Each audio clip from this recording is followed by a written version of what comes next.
चुनाव समय पर होते हैं, चुनाव के नतीजे समय पर आ जाते हैं।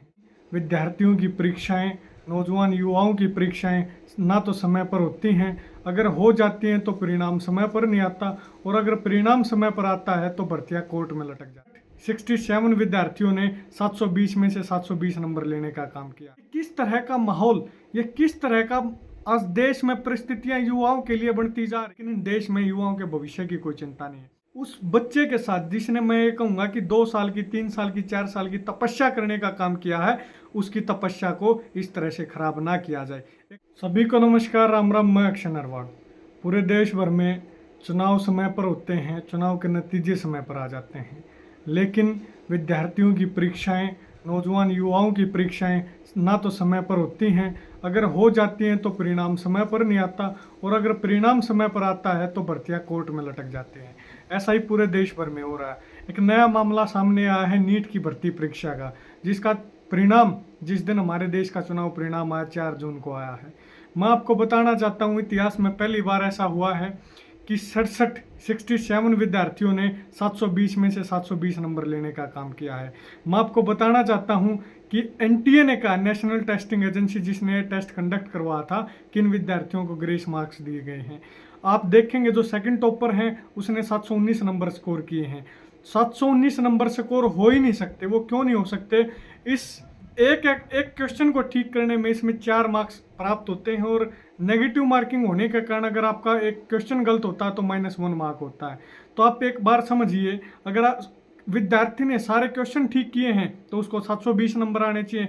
अगर सारे ठीक नहीं किए, एक गलत किया है या एक अटेम्प्ट नहीं किया है तो 4 नंबर कम आने चाहिए, और एक गलत कर दिया तो 5 नंबर कम आने चाहिए। मैं भी आपको बताना चाहता हूँ, ना तो 5 नंबर कम थे ना 4 नंबर कम थे, वो 718 और 19 नंबर पता नहीं कैसे आगे। इसका भी जवाब देना चाहिए एनटीए को। वो ग्रेस मार्क्स का हवाला दे रहे हैं, और वो ग्रेस मार्क्स कैसे दे दिए, किस आधार पे दे दिए, ये बात बतानी चाहिए।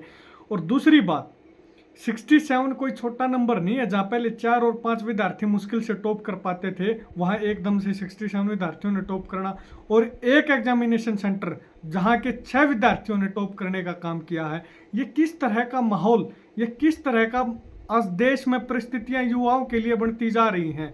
युवाओं के लिए ना तो इस देश में रोजगार है, और अगर अच्छे मार्क्स लेके मेहनत करके 1-1, 2-2 साल अपना लगा के अगर एग्जाम देने का काम नौजवान करने का काम करते हैं, विद्यार्थी करने का काम करते हैं, तो इस तरह की धांधलियां एग्जाम में होती हैं। मैं पूछना चाहता हूं, ये जो एग्जाम होता है नीट का, ये +1 +2 में जिस विद्यार्थी के पास मेडिकल होती है और वो MBBS फर्दर करना चाहता है और सरकारी इंस्टीट्यूशंस में एडमिशन लेना चाहता है, एम्स या PGI में कहीं भी, तो उनको ये इस तरह का एग्ज़ाम देना पड़ता है। तो इस एग्ज़ाम को देने के लिए आप ये समझिए कि ये जो एग्ज़ाम देते हैं वो भविष्य के डॉक्टर होते हैं। जब वो डॉक्टर, आप एक गलत तरीके से पेपर लीक करवा कर आप किसी को आप धक्के से डॉक्टर बनाने का काम करोगे, तो किस तरह की सेवाएं इस देश की जनता को देने का काम करेंगे, सबसे बड़ा सवाल है।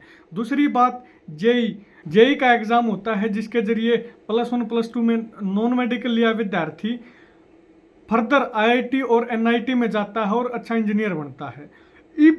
सबसे बड़ी बात है, UPSC के पेपर अगर लीक होने लग जाएं, ये जेई मेन एडवांस के पेपर लीक होने लग जाएं, नीट के पेपर लीक होने लग जाएं, तो किस पेपर से उम्मीद रखी जा सकती है? एक तरफ से तो बिना पर्ची और बिना खर्ची की बात करते हैं, डी ग्रुप में बताते हैं कि हमने तो मेरिट के आधार पर भर्ती करने का काम किया है, और बड़े बड़े जो एग्ज़ाम हों वो लीक होने लग गए। किस तरह की सेवाएं देने वाले लोग, किस तरह की सेवाएं देने वाले डॉक्टर, इंजीनियर आप वो पैदा करेंगे अगर इस तरह से एग्ज़ाम का ये चलता रहा तो। एक कैलेंडर जारी होता है एग्ज़ाम के लिए कि यह पेपर अब होगा, यह पेपर अब होगा, इस तरह का कोई कैलेंडर जारी नहीं होता। कैलेंडर जारी होता तो उसको फॉलो नहीं किया जाता। और इस देश में चुनाव का हर चीज़ समय पे होगी। 5 साल तक प्रधानमंत्री रहा, समय पे चुनाव के अगले 5 साल के लिए प्रधानमंत्री चुन लिया जाएगा, लेकिन इन देश में युवाओं के भविष्य की कोई चिंता नहीं है।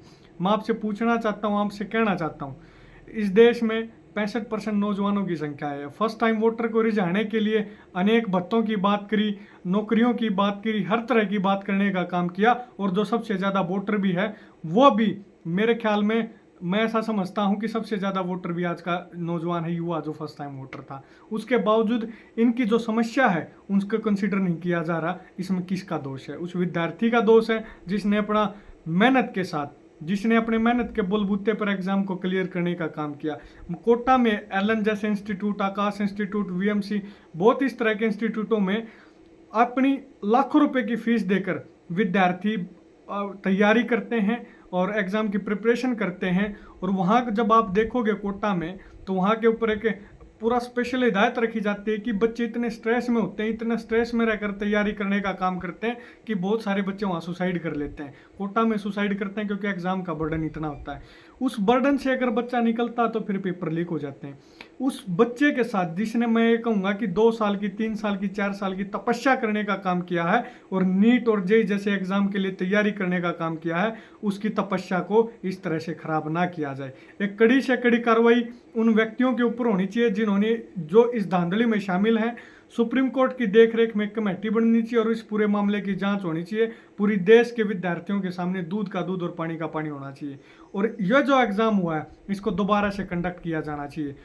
एक और बात निकल के आती है, 4 तारीख को इन्होंने रिजल्ट अनाउंस कर दिया। मुझे तो ये लगता है कि ये मिली भगत है एनटीए की और मिली भगत है इन बड़े बड़े इंस्टीट्यूशनों की जो एग्जाम कंडक्ट करवाते हैं।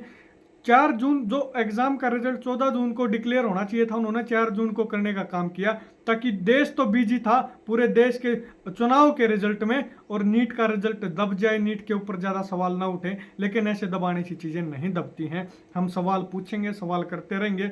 और हम ये कहना चाहते हैं कि उन भाइयों के साथ जिनके साथ धोखाधड़ी हुई है, जिन्होंने +1 +2 में अपनी मेहनत करने का काम किया, हर इंस्टीट्यूट में, एलन इंस्टीट्यूट है, आकाश इंस्टीट्यूट है, उन्होंने तपस्या की है अपनी इन प्राइवेट इंस्टीट्यूशनों में करोड़ों लाखों रुपए फीस देकर, तो मैं ऐसा समझता हूँ कि इनको न्याय करने का काम किया जाए। सुप्रीम कोर्ट की देखरेख में कमेटी बननी चाहिए और एग्जाम को दोबारा से कंडक्ट करना चाहिए। धन्यवाद।